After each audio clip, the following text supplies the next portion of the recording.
Cape Verde ধাক্কা ভুলে quarter final নিশ্চিতের পাশাপাশি চেনা ছন্দেও ফিরতে চায় আর্জেন্টিনা। সে লক্ষ্যে 3 বিভাগেই কিছু পরিবর্তন আনছেন লিওনেল স্কালোনি। ঝড়ের কারণে শনিবারের অনুশীলন বাতিল হলেও রোববারের ক্লোজ ডোর প্রস্তুতি দেখে চূড়ান্ত সিদ্ধান্ত নেবে কোচিং স্টাফ। কেপ ভার্দের বিপক্ষে কঠিন বাস্তবতা টের পেয়েছে আর্জেন্টিনা। প্রশ্ন উঠছে লিওনেল মেসি ছাড়া দলটার সক্ষমতা নিয়েও। কোয়ার্টার ফাইনালে উঠতে এবার মিশর বাধা। ছন্দে ফিরতে নিজেদের পরিকল্পনায় কিছুটা পরিবর্তন আনতে যাচ্ছেন কোচ লিওনেল স্কালোনি।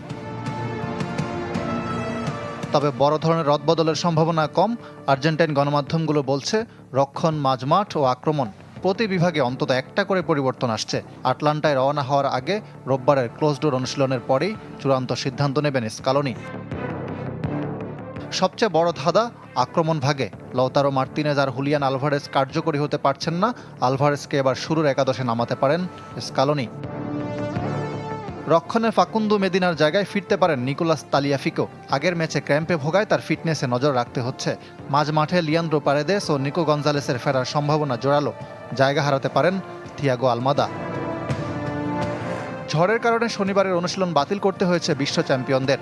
মঙ্গলবারের ম্যাচের আগে আরও 2 সেশন প্রস্তুতি নিতে চায় আলবিসেলেস্তারা।